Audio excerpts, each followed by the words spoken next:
Welcome. My name is Stephanie Ellis, and I'm a psychologist and a concerned parent. This is part of my series aimed to get the word out to schools and parents about the need to start high schools at 8:30 or later. In this particular video, diving a little bit more into academics. Look, teens really can't function at 7 a.m. The changes in the adolescent sleep cycle, that is, your teens get sleepy later naturally, closer to around 11. They wake up later naturally, closer to around 8:30 or 9. Okay, that's normal and it's developmental. Asking a teen to be alert for school or driving at 7 a.m. is basically equivalent to asking an adult to be alert for work or driving by 5:30 a.m.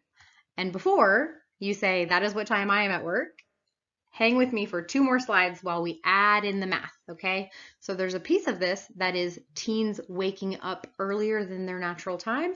And then on this next slide, you're gonna see a piece about them not getting enough sleep. So in the same way that people don't function well outside their chronotype, meaning morning people don't do great late at night, night people don't do great early in the morning, nobody functions when they don't get enough sleep, all right? And teens need more sleep than adults. They also need more sleep than they did when they were in 5th grade. So overall, the research estimate for this is 8 to 10 hours a night, but their average is probably closer to needing about 9.5 hours a night. Compare that to the average 40-year-old who needs 7 to 9 hours a night, but their average is probably closer to 7.5 hours a night, all right? So teens, they're doing all this growing, they're doing lots of cognitive and emotional maturation, they're going through a lot of physical maturation. Most of that's happening while they're asleep.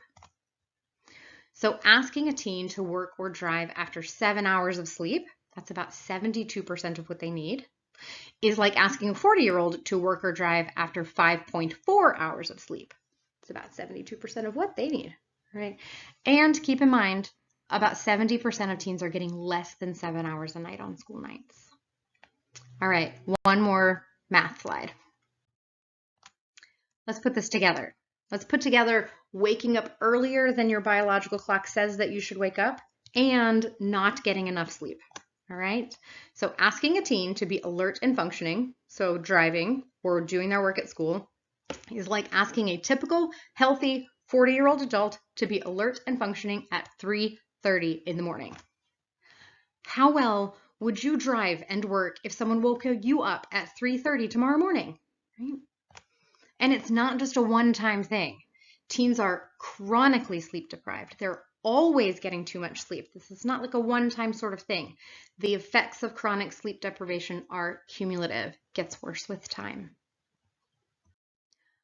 So this is what happens to anybody who doesn't get enough sleep, right? It compromises your cognitive functioning. Let's talk a little bit about what that means.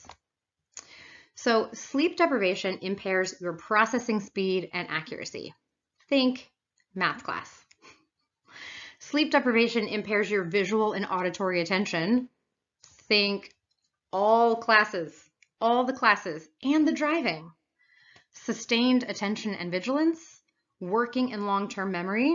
So doing all this homework and it's not gonna stick if we don't get enough sleep, okay?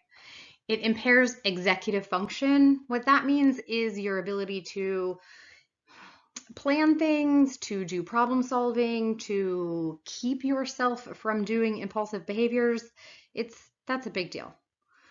Sleep deprivation impairs decision making. It impairs flexible thinking and using new information.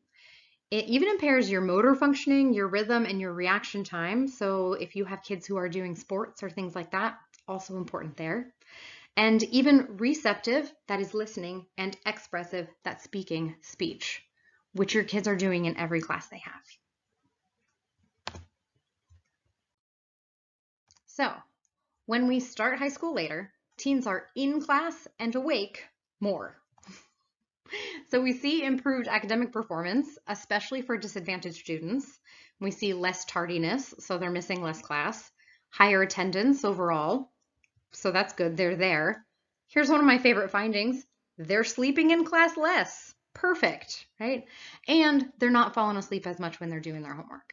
If you have ever experienced that, let that hit home for you. So we also see performance improving on these other metrics when we start high school later. All right, so higher standardized test scores. So when a district or a school begins to start high school later, we see jumps in their standardized test scores. We see higher GPAs. So we see higher overall GPAs, and then we see a special increase in the GPA of morning classes, higher admissions test scores for college, and then overall higher graduation rates. And I know we want that. We all want that.